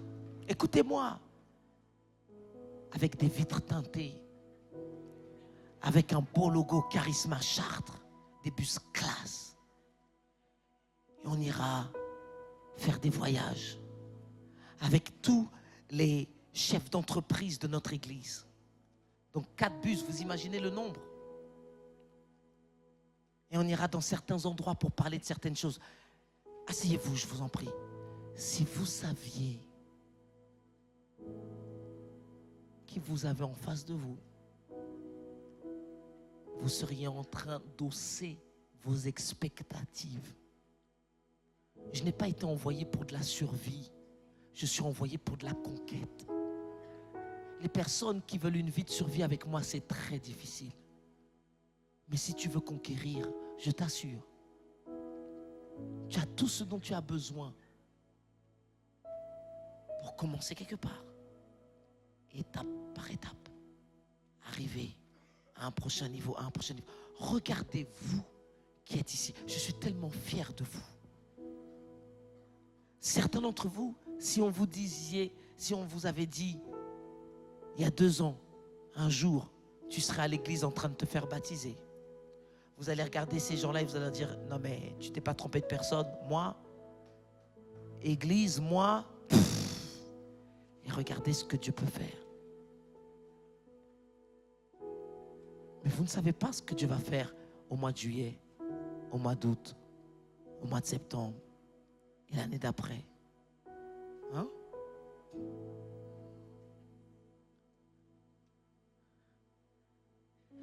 J'aurais des des postes pour toi dans mes films. On va prêcher l'évangile ensemble. Oui, je sais, certains vous rigolez. La foi, c'est de la folie pour les incrédules. Et vous savez ce que Dieu m'a dit? Dieu m'a dit, Ryan. Oui, Dieu n'a pas besoin de dire pasteur ou... Dieu m'a dit, Ryan, c'est l'heure que tu crois à des choses impossibles. J'ai dit, mais Seigneur, comment ça des choses impossibles? Oui, arrête de croire à des choses normales. Je veux que tu commences à croire uniquement à des choses impossibles.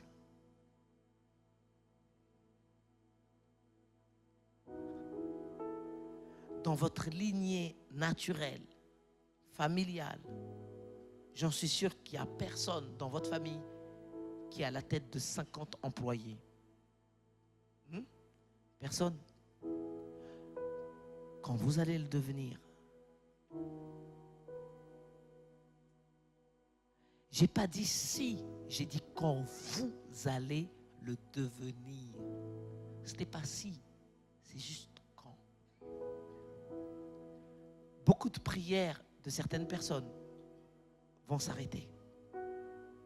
On prie pour des choses pour lesquelles, si on avait la foi, on ne prierait pas. Seigneur, aide-moi à trouver un stage. Seigneur, aide-moi à trouver un travail. Ben, c'est simple. Viens à l'église. Tu veux quoi?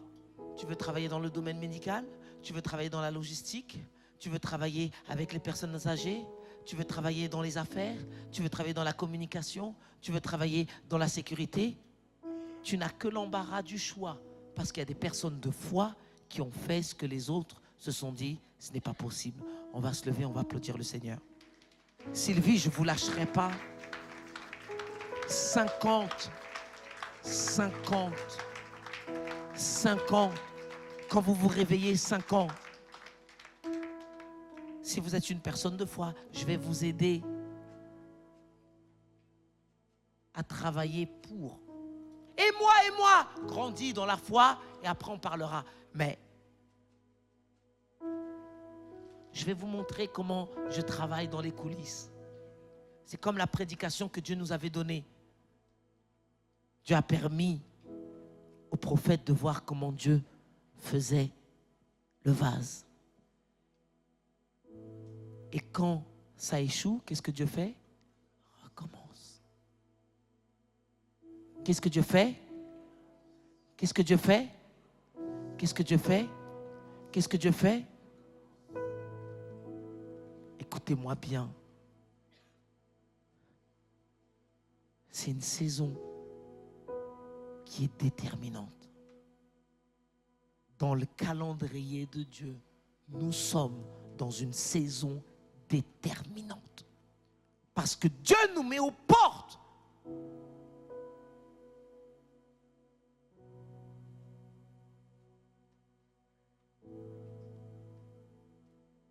D'un pas en avant qui va déterminer ce qui va se passer pour des générations à venir.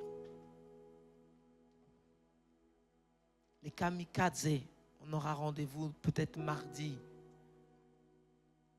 Préparez-vous. Dis à quelqu'un, prépare-toi.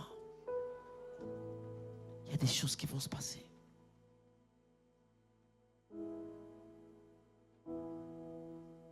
T'imagines ta maman?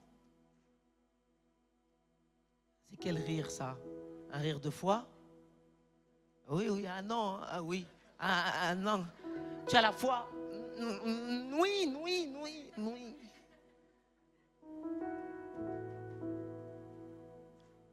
Pourquoi vous? Même moi, je ne sais pas. Donc arrêtez de me demander, mais pasteur, qu'est-ce que vous avez avec moi? Je ne sais pas, je vocalise la chose que je sais vient d'en haut. Vous, 50 employés.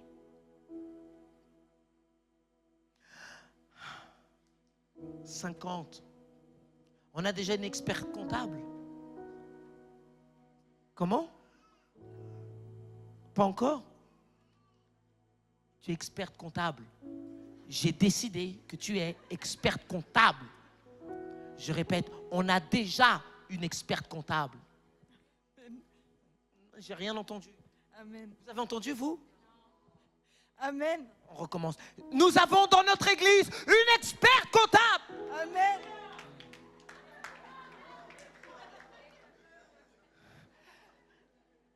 Et c'est ça. Les autres qui ne font rien ont toujours la foi pour nous.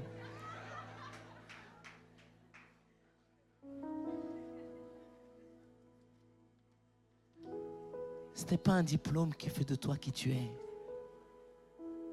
C'est la foi.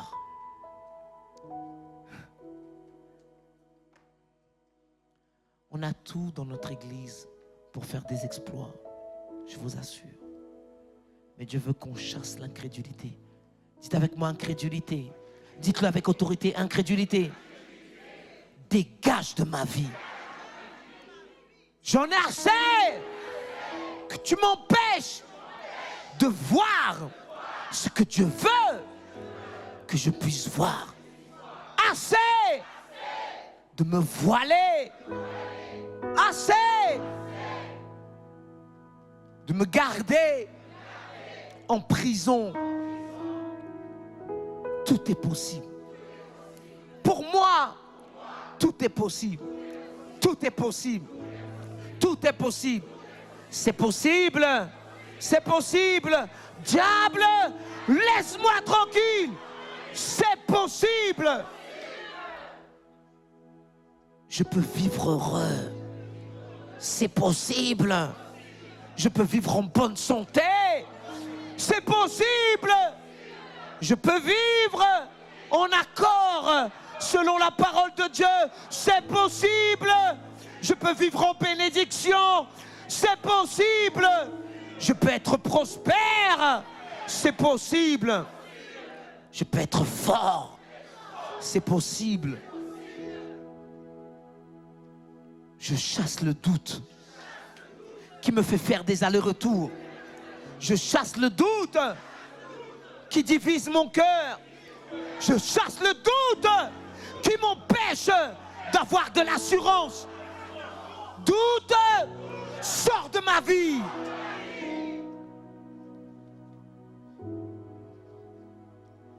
Dites avec moi, j'ai des convictions. Je marche avec conviction. Je marche avec assurance. Je marche avec détermination. J'arrête de douter. J'arrête de douter. Je marche par la foi. Esprit d'incrédulité, dehors. Mes échecs du passé, dehors. Vous êtes effacés dans mon esprit. Rappelle-toi des victoires que Dieu a déjà faites dans ta vie. Rappelle-toi des merveilles que Dieu a déjà faites dans ta vie. Parfois tu étais désespéré, tu te posais la question, mais comment je vais m'en sortir? Et puis Dieu soudainement, il est apparu. Ne crois-tu pas que Dieu est le même hier, aujourd'hui, éternellement? Dites avec moi, il y a une porte qui s'ouvre. Une belle porte qui est devant moi. Une porte de foi. Une porte de prospérité. Une porte de miracle. Mois de juin, c'est mon mois de récolte surnaturelle. Écoute-moi, et même si tu as déjà reçu un témoignage, qui te dit que tu ne vas pas en recevoir un deuxième, un troisième, et un quatrième, et un cinquième? Ne limite pas ta foi à ce que Dieu a déjà fait. Il peut le faire encore. J'ai dit, il peut le faire encore. J'ai dit, il peut le faire encore. Est-ce qu'on peut applaudir bien fort le Seigneur? Allez, est-ce qu'il y a de la foi dans cet endroit? La foi parle. J'ai dit la foi parle. J'ai dit la foi parle. Certains d'entre vous, vous avez invité des personnes de votre famille et vous vouliez tellement qu'ils viennent pour vous voir vous faire baptiser. Et vous n'étiez pas sûr qu'ils allaient venir.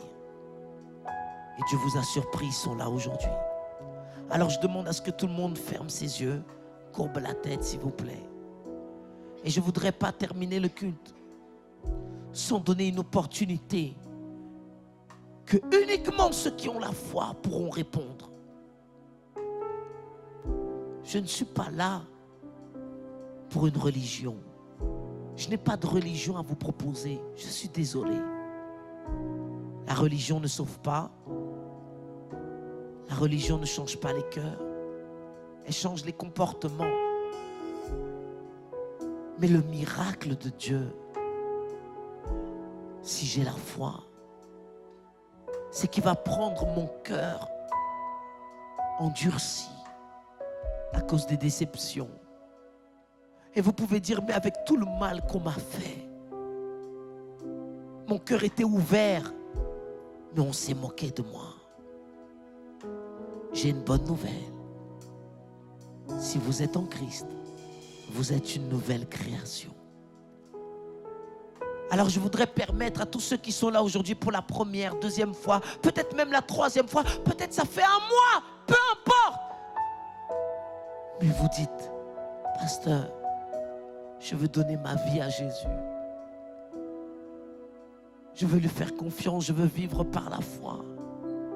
Je veux croire qu'une vie meilleure m'est réservée et que si je fais un pas vers Dieu, il va se rapprocher de moi. C'est ce que j'ai fait le 15 juillet 2001. J'étais comme vous, peut-être même pire que vous, perdu, déboussolé, sans repère, sans direction. Je vivais pour des choses éphémères. Je voulais prouver aux autres. Je voulais être accepté des autres. Je voulais être aimé des autres. Mais sans l'amour de Dieu, j'étais complètement perdu. Et puis le pasteur a fait un appel. Il a dit, si quelqu'un veut donner sa vie à Jésus, levez votre main. Et je l'ai fait. Et je peux vous dire aujourd'hui, plus de 20 ans après, je ne regrette pas un seul instant cette décision qui a changé ma vie. Et aujourd'hui, c'est votre tour. Vous êtes là non pas par hasard, mais parce que Dieu a un plan. Alors, votre foi va faire que vous passiez d'une vie triste, abattue, à une vie de joie, d'abondance. Et vous allez commencer à voir la vie différemment parce que votre cœur sera changé. Et Dieu veut faire un miracle aujourd'hui, chez toi. Oui, c'est de toi dont il s'agit. Ton cœur est en train de battre parce que le Seigneur frappe à la porte de ton cœur. Et il dit, n'endurcis pas ton cœur. Alors si vous voulez que je prie pour vous, pour que vous puissiez donner votre vie à Jésus, levez votre main là où vous êtes, levez votre main. Allez, levez votre main bien haut, je vois votre main. Levez votre main, je vois votre main, je vois votre main. Bien haut, je vois votre main, je vois votre main. Je vois votre main aussi, que Dieu vous bénisse. Je vois votre main, je vois votre main. Agitez-la. Allez, agitez-la. Bien haut. Montrez-la à Dieu. Je vois vos mains. Que Dieu vous bénisse. Je vois aussi votre main là. Je vois. Que Dieu vous bénisse. Je vois votre main, je vois aussi votre main. Oh, il y a beaucoup de mains qui se lèvent. Agitez-la au Seigneur. Vous dites, moi, Seigneur. Je vais vous demander une deuxième chose, s'il vous plaît, parce que moi je ne peux pas aller vers vous tous en même temps. Vous qui avez levé la main, prenez vos affaires parce que vous n'allez pas retourner à votre place et venez devant. Permettez-moi de prier pour chacun d'entre vous. Allez, prenez vos affaires, venez devant, venez. Bien sûr, vous aurez le temps pour les baptêmes, mais venez donner votre vie à Jésus. Allez, venez. Demandez à votre voisin, est-ce que tu veux que je t'accompagne? Est-ce que tu veux donner ta vie à Jésus? Prenez vos affaires, venez, sans incrédulité. N'écoutez pas le diable qui vous dit n'y va pas. Ça c'est un mensonge. Prends tes affaires, viens. Allez. Vite. On va les applaudir, on va les célébrer. Vite.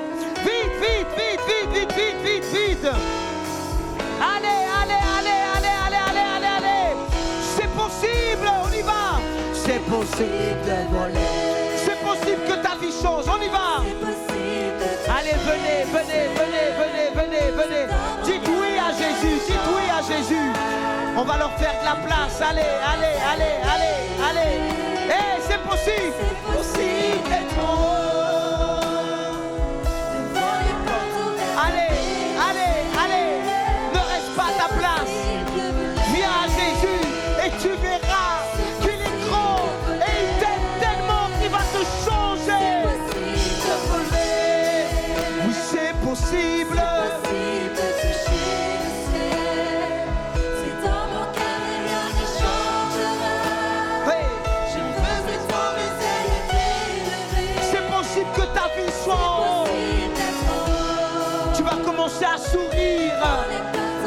récupérer ce sourire que tu as perdu depuis des mois et des mois. C'est possible, c'est possible. Tous ensemble, c'est possible. C'est possible de voler. C'est possible de toucher le ciel. C'est dans mon cœur et rien n'y changera. Je veux étendre mes ailes, m'élever. C'est possible. C'est possible, c'est possible. Dieu va le faire. Ne doute pas, ne sois pas incrédule. C'est possible. C'est possible.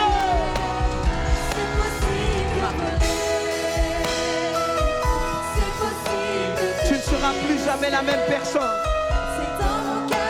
Ton cœur va changer. Et le Seigneur va commencer une œuvre. Et quand tu vas regarder en arrière, tu vas te dire merci. Merci de ne pas m'avoir laissé tomber, Seigneur.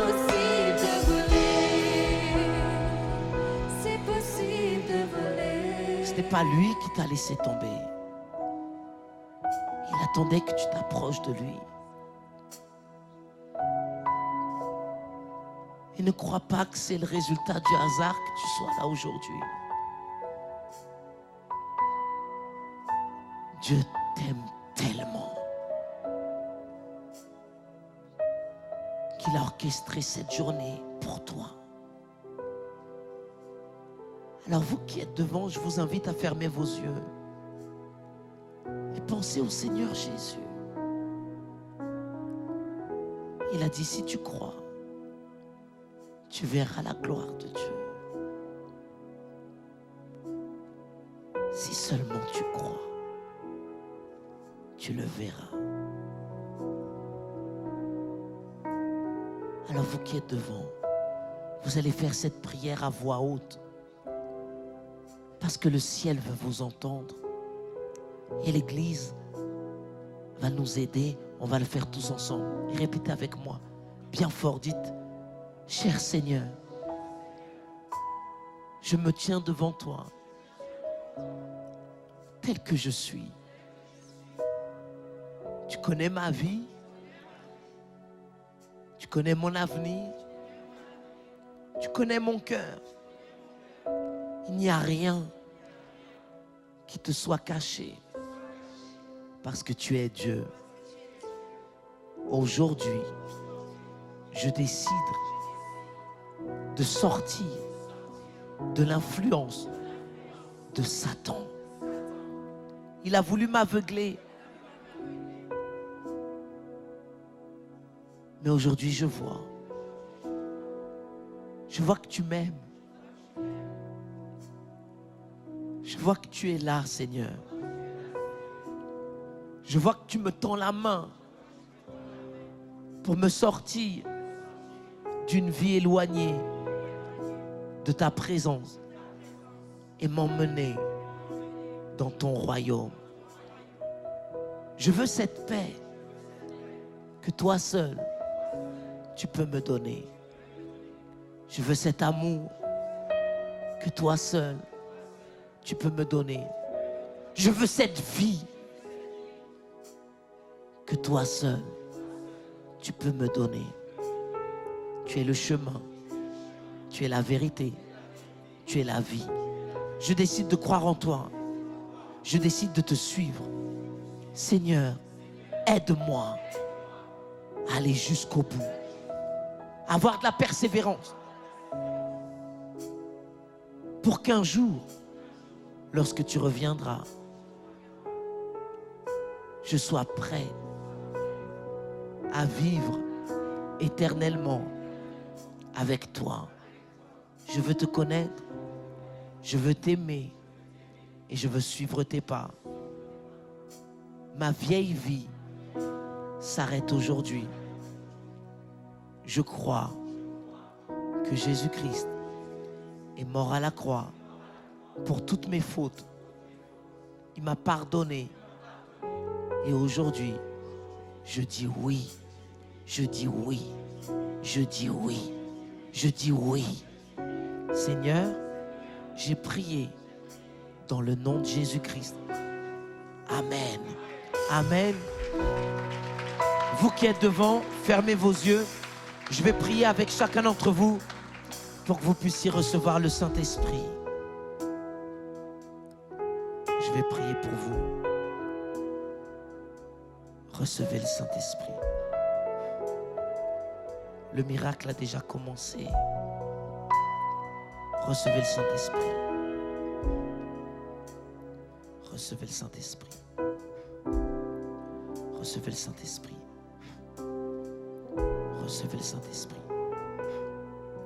Recevez le Saint-Esprit. Recevez le Saint-Esprit. Recevez le Saint-Esprit. Recevez le Saint-Esprit. Recevez le Saint-Esprit. Recevez le Saint-Esprit. Recevez le Saint-Esprit. Recevez le Saint-Esprit. Recevez le Saint-Esprit. On peut les applaudir bien fort. Hey, est-ce qu'il y a un cri de victoire? Félicitations. Victoire, victoire, victoire, victoire, Église. Applaudissons-les, acclamons-les. Bienvenue à la famille, bienvenue, bienvenue, bienvenue. Vous tous là qui avez dit oui à Jésus, bienvenue. C'est une très bonne décision, une décision de qualité que vous allez jamais, jamais regretter parce que vous êtes avec Jésus désormais. Aujourd'hui, vous êtes avec Dieu et les anges se réjouissent. Les anges, Église encore plus, parce que c'est la fête dans le ciel et dans nos cœurs. Nous sommes contents, nous sommes ravis de pouvoir vous ajouter dans notre famille. Alors on va prendre juste quelques instants pour vous remettre un cadeau de la part de notre Église. Alors c'est un programme 31 jours pour une nouvelle vie.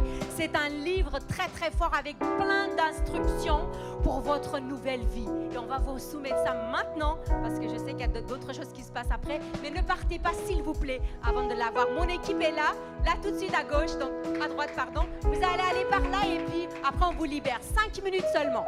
Merci. Et Allez, on va les applaudir. Vous, les futurs baptisés, préparez-vous parce que c'est votre moment et vous pourrez assister au baptême qui va se passer de l'autre côté. Allez, fais un top 5 à quelqu'un et dis-lui marche par la foi. Marche par la foi.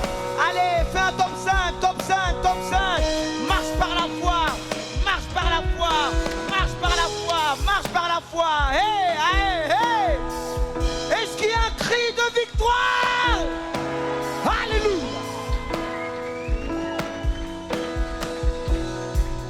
Alors n'oubliez pas, le mardi, tout peut arriver. Le mardi, culte de prière, tout peut arriver. Et un chrétien y prie. Alors rendez-vous pour toute l'église, mardi à 20h pour notre culte de prière.